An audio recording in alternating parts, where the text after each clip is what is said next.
Hey guys, it's Sagar, and in this video, we are going to take a very detailed look at all the cameras on this Realme 11 Pro Plus. Other than the design of its back, the main 200 megapixel camera is what separates this Realme 11 Pro Plus from its predecessor, the Realme 10 Pro Plus. And this is the only phone at this price point to come with a 200 megapixel rear camera. Yes, I know there is a Redmi Note 12 Pro Plus, but that one starts at 30,000 rupees, and this Realme 11 Pro Plus undercuts it by 2,000 rupees. This 200 megapixel sensor is Samsung's ISOCELL HP3 sensor, and at 1x1.4 inch, it is considerably bigger than the 108 megapixel sensor on the Realme 10 Pro Plus. It gets a wide f1.6 aperture, 23mm 7-element lens, and 4-axis optical image stabilization. This was one of the things which was missing from the main camera of the Realme 10 Pro Plus, so its addition should make a lot of you guys very happy. There are two other cameras at the back, first of which gets an 8 megapixel sensor, f2.2 aperture and a 16mm ultra-wide angle lens, and then there is a 2 megapixel sensor with f2.4 aperture and a macro lens. You can shoot 4K 30fps stabilized videos with the main camera. Dropping the resolution down to 1080p will also let you shoot 60fps videos with it. The wide lens is however limited at shooting 1080p 30fps videos.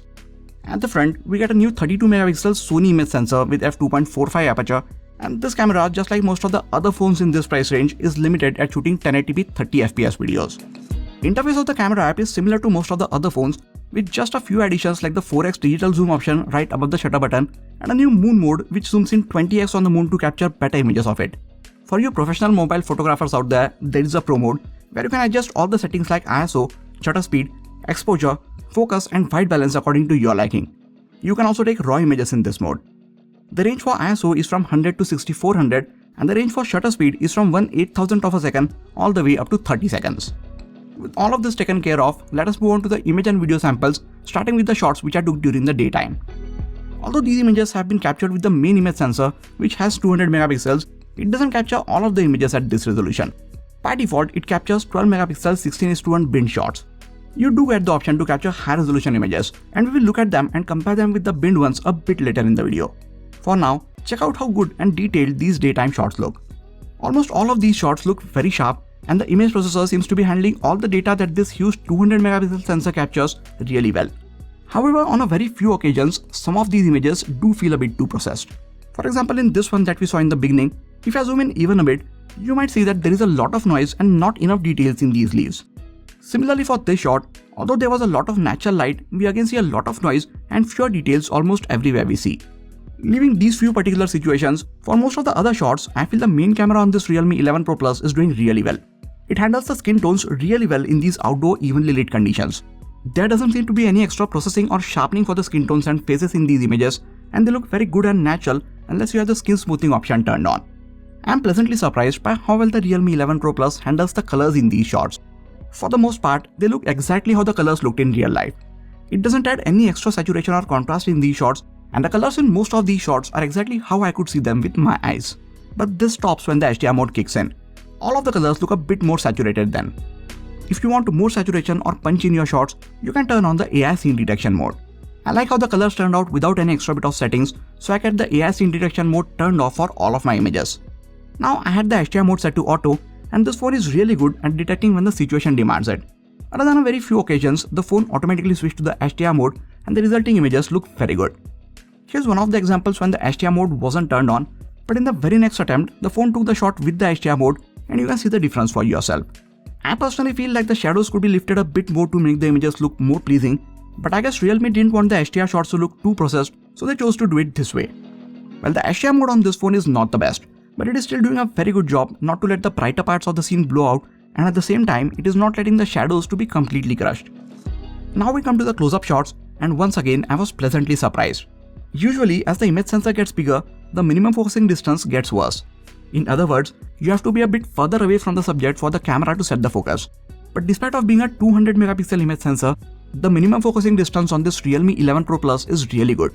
We saw similar thing from the 200 megapixel camera on the Redmi Note 12 Pro Plus, but I think we could get a couple of centimeters more closer on this Realme 11 Pro Plus. The subjects of these close-up shots are in perfect sharp focus, but anything that is even slightly out of the plane of focus starts getting a bit distorted. The background of all these close-up shots get a very nice natural creamy bokeh thanks to the bigger image sensor and a wide f1.69 aperture. There's a useless 2 megapixel macro camera if you want to get even closer to your subject. but it doesn't take good images at all, and I seriously think companies need to stop putting these useless sensors just to increase the number of cameras on their phone. So I'm not going to give this macro camera and its useless noisy images any more time. Now we come to the good part, or the part that you guys have been waiting for, the high resolution shots. By default, the 200 megapixel sensor captures 12 megapixel 16:1 binned images. But you also have the option to take full 200 megapixel shots, or if you don't want huge file sizes, you can even click 4:1 binned 50 megapixel shots. Here are all three shots compared side by side. We see a huge difference in the level of details between the 12 and 50 megapixel shots. But to see any difference between the 50 and 200 megapixel shot, you will have to zoom in a lot more on both these shots, and only then we see slightly more details in the 200 megapixel shot. Now this difference in the details between the 50 and 200 megapixel shot is not as drastic as the difference between the 12 and 50 megapixel shots. I think most people will be fine sticking with the 50 megapixel shots, as that will also keep the file sizes in check. Here are a few more comparison shots between the 12 and 200 megapixel mode. We see a huge difference in the level of details between these shots, but even before that, you might have seen an even bigger difference in the dynamic range. The high resolution mode just doesn't capture the best dynamic range. You can see so much more details in the brighter parts of the 12 megapixel shots, while those details are just blown out in the 200 megapixel shot. It feels like there is no image processing applied in these high resolution shots. No HDR, no color tone mapping, nothing. Because quite frankly, I just feel like the processor inside this phone is not capable of handling all the information that 200 megapixel sensor is sending its way. As good and detailed as the 200 megapixel shots look, I prefer taking all of my images in the default 12 megapixel mode, and if I ever need more resolution, I am happy sticking with the 50 megapixel binned mode. I firmly think 200 megapixel is an overkill for almost anyone getting this phone. One of the other things that the 200 megapixel sensor and some smart image processing enables is the option of taking almost lossless 2x and 4x digitally zoomed in shots. Here are a few examples of it. If I click this image with the main image sensor and zoomed in digitally afterwards, the result would be nowhere as good. But thanks to the high resolution sensor and some smart image processing algorithms, you can take some amazingly crisp 2x and 4x digitally zoomed in shots.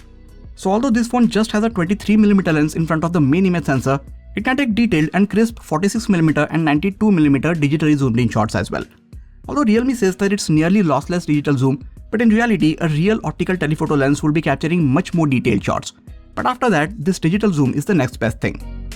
The wide lens gets an 8 megapixel sensor behind it, and the images from it are as you would expect. It's an 8 megapixel sensor, so there are not too many details in these wide shots. But the colors and dynamic range is handled really well with this sensor. In most of the daytime shots, the wide lens tends to capture slightly warmer looking colors compared to the normal lens.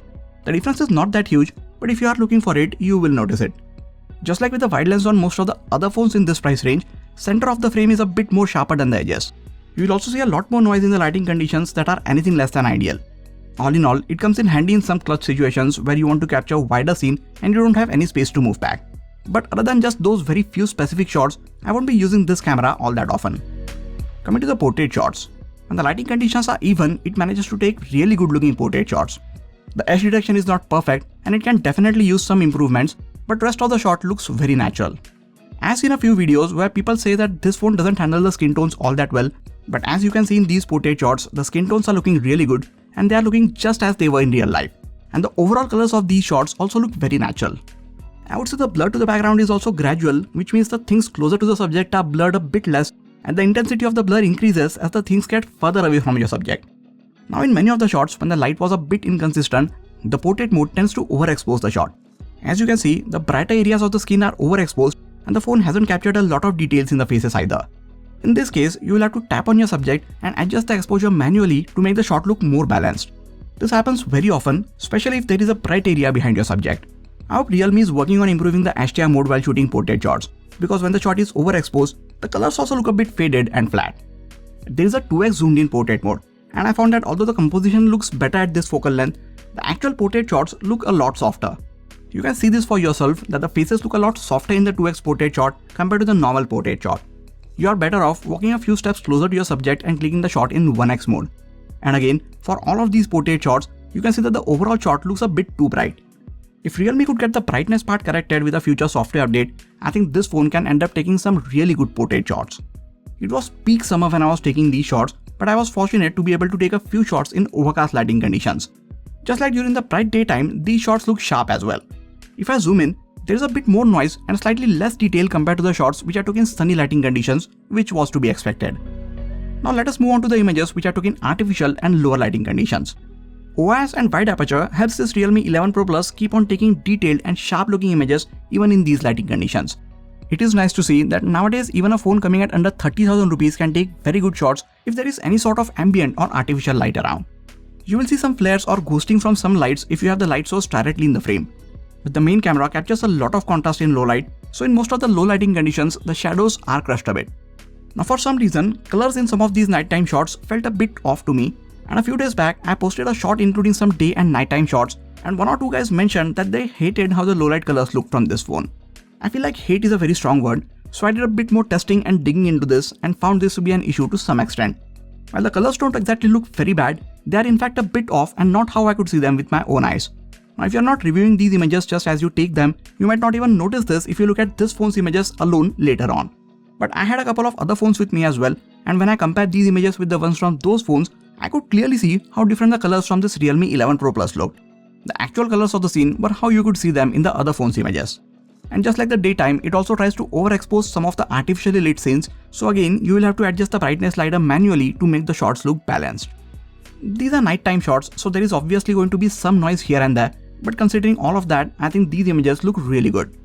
Most of the times when the light goes down, I don't take too many images with these mid-budget smartphones outside these camera reviews.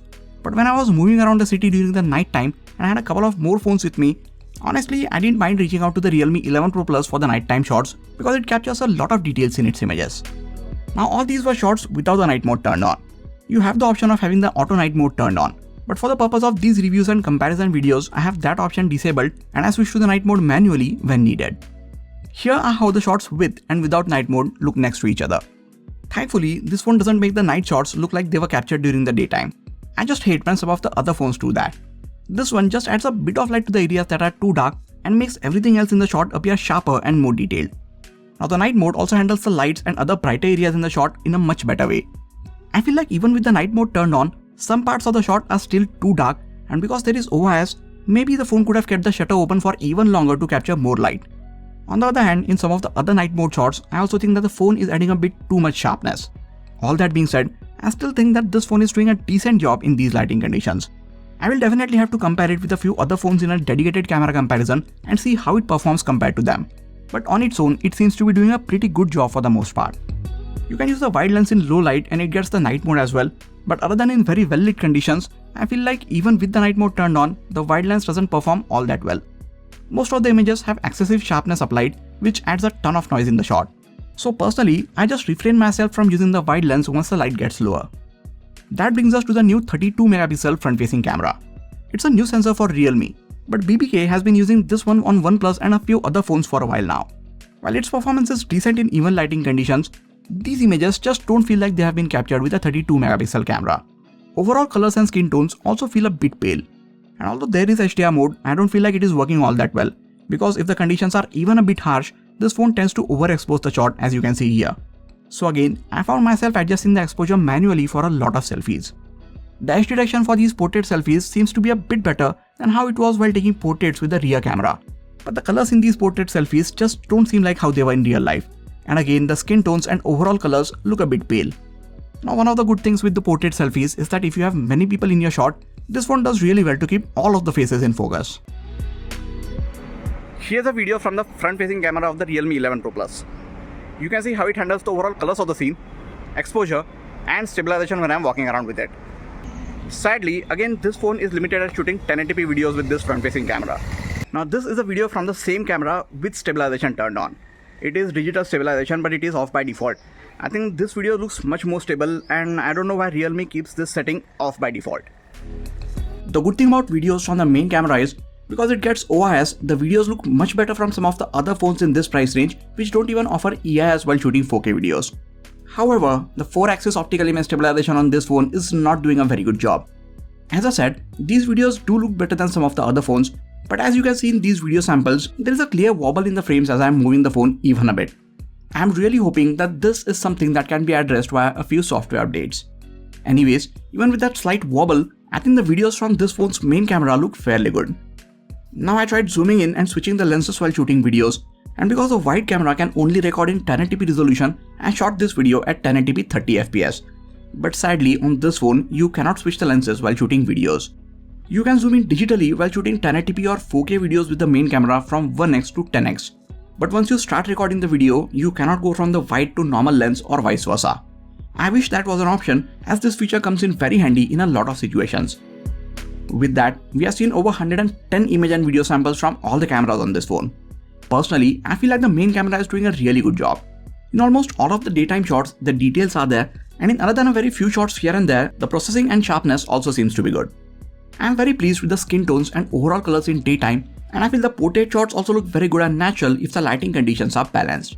In harsh or very bright lighting conditions, this phone tends to overexpose the shot, so you will have to tap on the subject and adjust the brightness manually.